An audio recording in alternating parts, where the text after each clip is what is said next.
Good morning, everybody. It's Judy. Good morning. Dana's here too. We're back to chat at ya.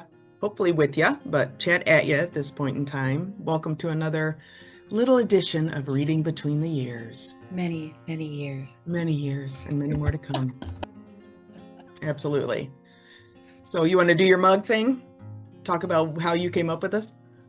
Oh, no, we were talking earlier about just showing you all our ugly mugs. I don't have my ugly mug. Actually, I have one of my favorite mugs today. My Nice. husband bought me a Yeti, so maybe Yeti will sponsor us. No, he bought me a Yeti for my birthday before Christmas, and then I get another one for Christmas because I love this one so Well, much. But he's I was like, gonna "Oh, say fire engine red, honey. There you go. There's your." now he's set with gifts for you forever. Oh yeah, You're so trendy. yeah. So mine is, believe you can't read it. It's a Society of EMS Instructor Coordinators. So this is the Oh, society of Judy and I, if you haven't figured out, have EMS backgrounds. That's actually how we met. She was my basic EMT teacher.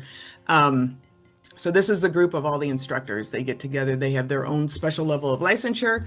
And we actually went there as a vendor at one of their conferences. And of course, you go to a conference as a vendor, if you don't walk out with a mug, they're not doing their job right. So yeah. this is mine. It's really Oh, as a cool. vendor. Yeah, yeah. Yeah. They had a whole 300. table of those when we were there last month. Yep. And I was like, I didn't get a mug. And then Yeah. they just kept dwindling down. I thought, are they free? Am I Yeah. gonna Take get one one. of those? I didn't get Absolutely. one. I've got enough, I've got enough mugs at home. Well, and you'll see that I do too as we go through these mug introductions. So anyway, we'll counterbalance those mugs with our beautiful mugs. So Yes, welcome to our another mugs. conversation. Yes. So once again, we've, before we start these, we talk about what we're going to talk about. And I heard something this week that I thought might be worthy of a conversation. I listen a lot to Dr. John Deloney, if you know him. I think he's amazing in the fact that people call with quandaries, problems, issues, whatever you want to call it. And he's able so much to drill down because the problem is never what you think the problem is, right? You call with this basic thing. It's like, yeah, I'm feeling very sad. Mhm. And he drills down, man. He doesn't let you get away without really figuring out what the problem is. And I think that is not only good radio, I mean, it's really good for the people that call because they leave with an awareness or at least a better idea of what's really going on with themselves. And to be able to do that in a radio format, in a podcast format, to me is amazing. So I find him very valid. This is not an endorsement, just my opinion. So this last week, they had a caller that was 41 years old, and the headline on the podcast was, "I'm 41 years old. How do I navigate the next phase of my life?" So a woman called in, and she was concerned about getting old. She was concerned about getting older. How do we deal with basically what we're talking about, right? Changes in your body, changes in your relationships, changes in everything that happens. If you're not constantly moving, we're all like sharks, right? If we're not moving and changing, we're not living, as far as I'm concerned. And that's how you continue to learn and grow. And he drilled down with her to the point where she said, and probably didn't realize herself, that in her family structure, she had, I think, two other siblings. One was labeled the smart one was labeled the jock, and she was labeled the pretty one. And so she went through this, and this is, it probably wasn't ever anything done in any formal way. It's just how it was understood, right? You're the Yeah. pretty one, you're the jock. I can see that happening in many Family families. dynamics. Yep. Yeah. So as she was getting older, I think she subconsciously was concerned that she was not going to be able to fulfill that role for the family. Not that it's a formal role, but it's a designation. It's a place setting. It's a Yeah. it's something in Placeholder. the family. Yeah. So she was concerned that what would happen to her identity, to her space, I believe, and I'm adding this in, of course. I imagine that's what she was worried about. What about her identity? Will she still fulfill that role in the family? How will her family members view her? Will she be letting them down if she's no longer the pretty one? It was Mhm. this one question turned into this huge mass of identity things around this woman that was really struggling. It was very interesting Hmm. because I It's think, did you have that in your family where you felt like you each had kind of a label? Oh yeah, yeah. We had my siblings ever see this. I don't know if they'll actually agree with me. Um, um, My oldest sister has always had more of like an olive complexion, which is not the same as the other four of us. Hmm. And so we always teased her, "Oh, you're adopted," or the other worst thing, "Oh, mom cheated and you're not dad's kid," or whatever Oh, like that. geez. But even though there are plenty of other people in our family that she looks like, I mean, you can tell we're siblings. She just has more of an olive complexion. Yeah. Um, and brown hair, which is I think she looks a lot like she looks like my maternal grandmother, Mm. which I didn't know very well because she passed away when I was, I think, 8. But and then my second sister looks exactly like my dad's mom. I mean, spit and image practically. Everybody knows that, Marcia looks like grandma, and grandma was beautiful. The ivory skin, Mm. curly or wavy, dark hair, kind of like yours. um, and just classic black and white 30s picture of Mhm. my grandmother. Um, and Marcia was always, I don't know, I wouldn't call her the troublemaker, but my oldest sister was always she was very much like my mom. She didn't like confrontation. My second oldest sister was kind of the opposite. My third oldest sister, who in age wise are we're the closest, she was the smart one, always the smart one. Always, she has a master's degree now, so she actually proved that. And she was the smart one. She was, looks wise, she was a combination of all of us. Oh, I mean, we all considered ourselves cute. Yeah. You're pretty, whatever. Huh, huh. Um, and then me, I was the blonde. I Oh, was the wow. blonde one. I was the only one that was born with light hair, and I had light hair all the way through high school.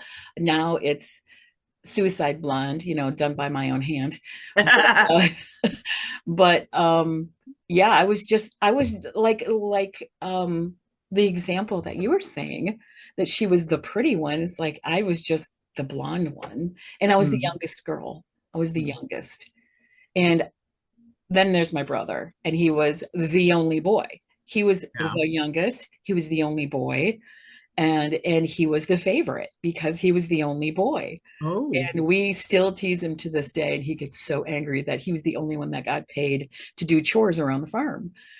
Because by the time that we all grew up, my brother yeah. is 3 years younger than me, that they could afford to actually pay him as a farmhand. And they never Oh, hired anybody, yeah. unless they were, high school boys, high school guys, which it's kind of hilarious, because if you're a father of 4 girls and 1 boy and you're hiring high school guys to work on your farm, what are you going to do with all these girls? I mean, Yeah. needless to say, we all worked on the farm. Every one Yeah. of us did just as much as they did. But he hired people to put up hay or milk when he was doing other jobs. And I don't think any of us really did a whole lot of milking, but we were all put in those roles. And I Yeah. wouldn't even call them roles. They're more like identities. Yeah. They're Yeah. identities. And I think today, I mean, we're all in our 60s. I believe my oldest sister is 71. We still own them. Yeah. We still kind of own them. And Mhm. um, but one thing I did want to mention, so flip gears, if we back up just a tad, because my brain works while you're talking, and Yeah. hopefully all of your brains work while we're talking, so you have a little reflection or self-reflection.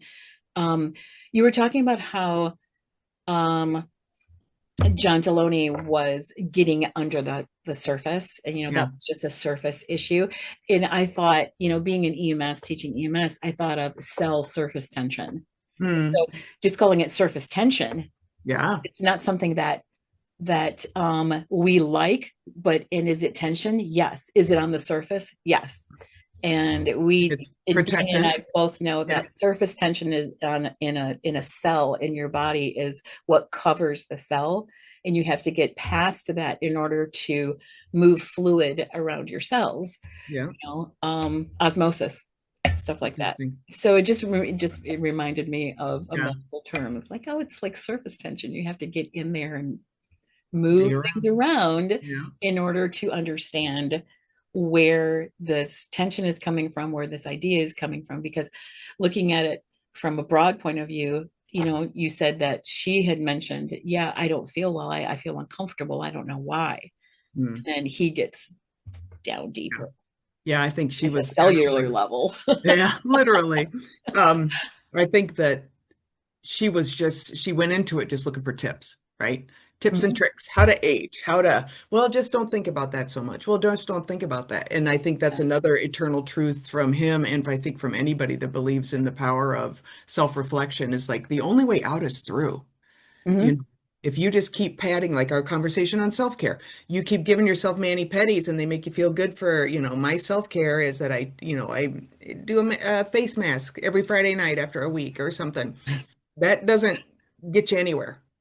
You'll feel good and your skin will be beautiful for a while, but the only way out is through. You got to Yep. go through it, and it Still on the sucks. And surface. yeah, you've just got to break through that surface tension because the more you just layer on the top, that's not going to do anything for you. So Yep. I think you could almost hear hesitation in her voice. Hear me, I'm the person that puts voices behind emails, so I'm going to put her thoughts in, I'm going to share because I have no idea.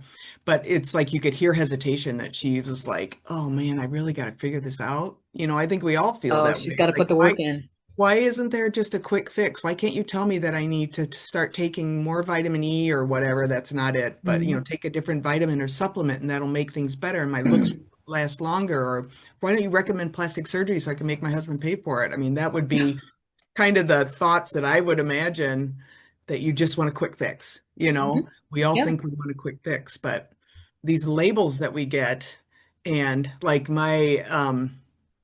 I had a friend of mine. I lived with a different family at times because we lived out in we were the country mice and my friend was the city mouse and we were swimmers growing up. And so I would stay in town quite a bit to go to practices because we were doing 2 a day, 3 a day sometimes in the summer Oh, and wow. practices. And her dad would call me Chunky. Little things like this too. It's like call me Chunky. So I carried that with me my whole life. And I wasn't. But it was just like, what an interesting thing. The power of words, man, especially, I mean, we have to also recognize that if communication is the message and the receipt of the message, there probably is some dynamic for us as kids when we hear those things that we glom onto them, that we attach to them. So at some point in time, I don't know why, but I kind of internalized that. Um, and it's just, words have meanings. We Yeah. got to be careful with that stuff. Yeah, I just thought, yeah, That's funny because we saw our grandsons at their soccer game on Saturday, and I was telling their dad their, well, yeah, their nicknames or the nicknames I have for them, and he yeah. just made me think of that, and I thought, oh, because I call Liam swing set and I call Levi jump rope. Uh, maybe they're not so bad. Tell me they're not so bad. That doesn't have They're anything just to do with, those are just yeah, like, yeah, they don't have anything to do with maybe you like at the age of yeah, 13 thinking you're chunky, yeah. but oh man. But I think about that too with one of my granddaughters is 10, and I want her to be a well-rounded human, have self-identity, and be strong in every aspect of who she is as a human. So I consciously and I feel stupid about doing it, but I vividly remember being this age and I vividly remember the things that happened in my life that affected me to this day, right? So When you were 10? yeah, oh, absolutely. Because Wow. we moved overseas when I was 8 or 9, so I Oh, remember that mm, vividly. okay. So like one day it'll be, wow, you look so pretty today. And then the next day I'll make sure I say something about how strong, she is or how smart, to make sure that there's a balance. Right. Because I think it reminds me of my father too. Here, let me talk in circles. His questions were always the same to each one of us kids, depending on who he was talking to when he would check in with us. With my brother, with me, with my middle brother, it was always, do you have any friends? How are you and your friends doing? With me, it was how much do you weigh? How much are you weighing these days? Your dad said that Yeah. to you? And so it was always what he picked up on as a way to connect with each of them. I can't remember what my oldest brother's was. It probably had something to do with school or smart or something like that because he was the smart one. Not that my other brother isn't smart, you know what I'm saying? Yeah, I know. We're But all I just remember it was always with me, it was always my weight, and with my other brother, it was always, does he have any friends? What are you doing with your friends? Tell me about your friends. It was and that like, stuck like for years, the oh same yeah, question. that was always the question growing up because he could probably tell what we were focusing on and what we were concerned about. And so he was focusing in on that. But it's Oh, okay. it's just amazing how you get in these ruts and these patterns of labels and roles and interactions that, Yeah. Oh, yeah, that's really interesting. they continue to shape you as you go through. And you even remember all three of those things that your dad asked you and your siblings. Because it was constant. Hmm. But if our fathers who did their duty, right? They worked and they provided for the family and the mothers raised the kids. The amount of time that they actually spent with us was pretty minimal. So perhaps they got those things from our mothers, what we're working on from our mothers, so that when they had the moment to connect with us, they went right to it, right? They went right to it. Yeah, and that's what it seems like is intentional connection, even though, Yeah. like, for me, when you said your what your dad said to you, how much are you weighing? I thought, wait, what? He said that to you? Like, hey, Data, how much you weigh now? Yeah, I mean, Yeah. that's What you kind of weighing these days? Oh yeah, he used to do it kind all of the the time. how I pictured the tone, I guess. But Yeah. I maybe and maybe that wasn't it at all. Yeah. Um, Someone said something to me a couple weekends ago about we were talking about at a conference I was at about intentional um, questions, like open inquiries versus closed inquiries, or you know, yeah, I guess you could just call it intention.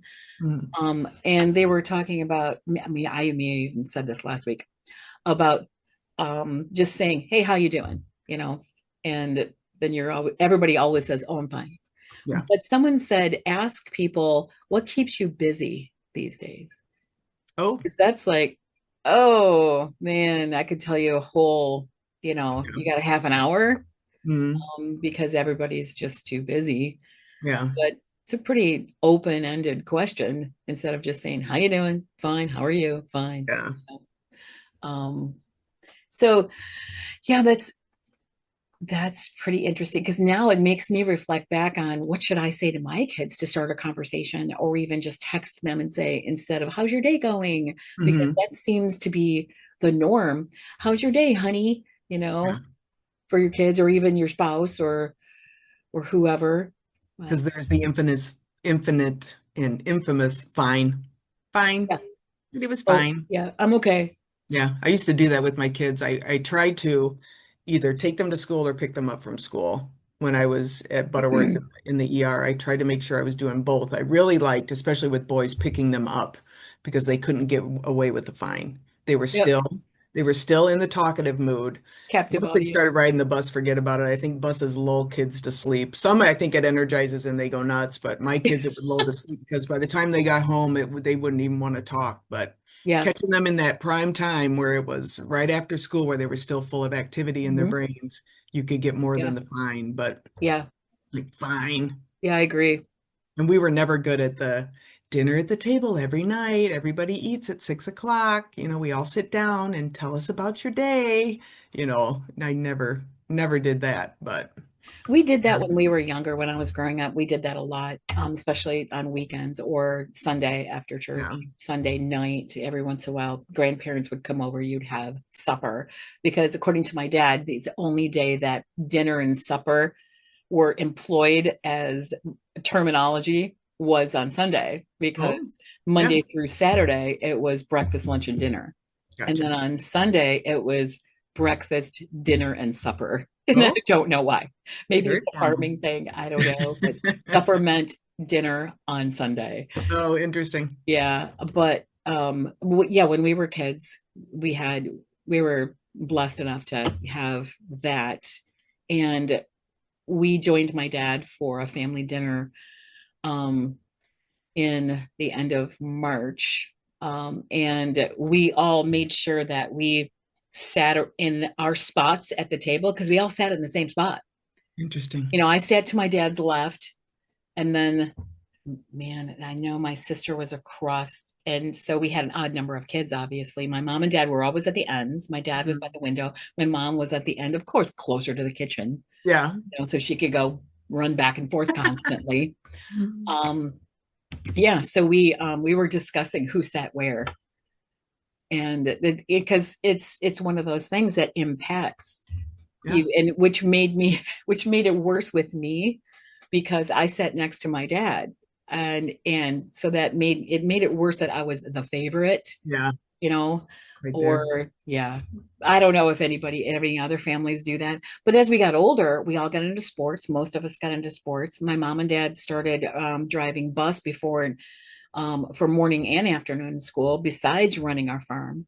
Wow. And so we didn't see my folks. My dad would come home from a driving bus at, 4:30, 5 o'clock, go straight out to the barn, finish milking or finish doing anything he had to do for the next morning that he'd get up at 4 a.m. for.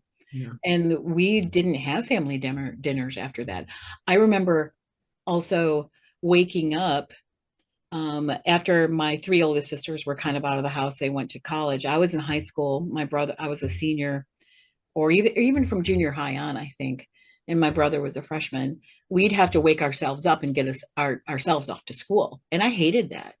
Yeah. I hated that. I hated waking up not having a parent in the house because it made Mhm. me feel not really abandoned, just like, oh, could I get away with not going to school today? Oh, that's what Or it is. a kid. Well, it was.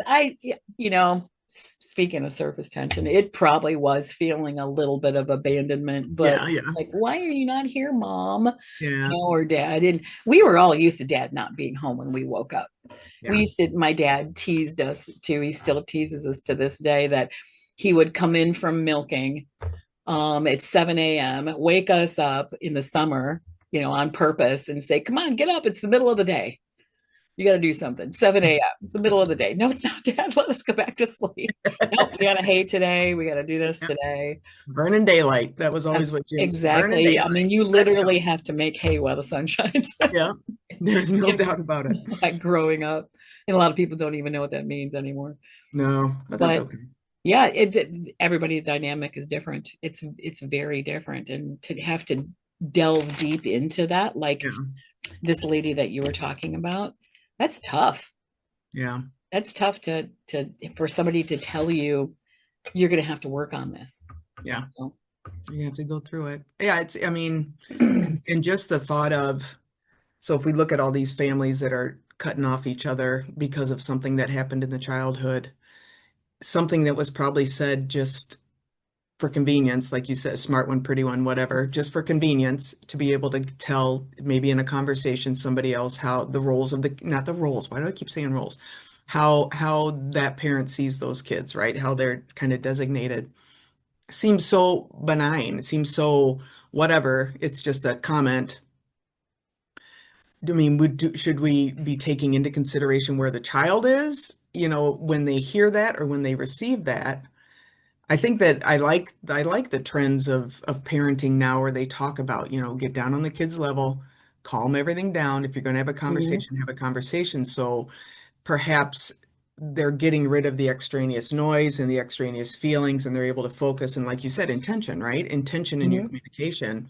So maybe there aren't misunderstandings or it isn't received in a way in which it wasn't intended. So that maybe we can bridge some of these gaps. But it Yeah. is amazing what kids internalize. I thought of another one while we were sitting here talking. We were painting our house in England, the walls in the living room, and I was told that I wasn't big enough to paint. You're not big enough to paint. And then that was another one. We were on a trip, and I wasn't big enough to row the canoe. So it's that kind of stuff. And my Big my enough. my previous husband would say that to me. You're not big enough to do that. It was always the joke because he knew It's a that would joke. kind of dig, man. That would dig.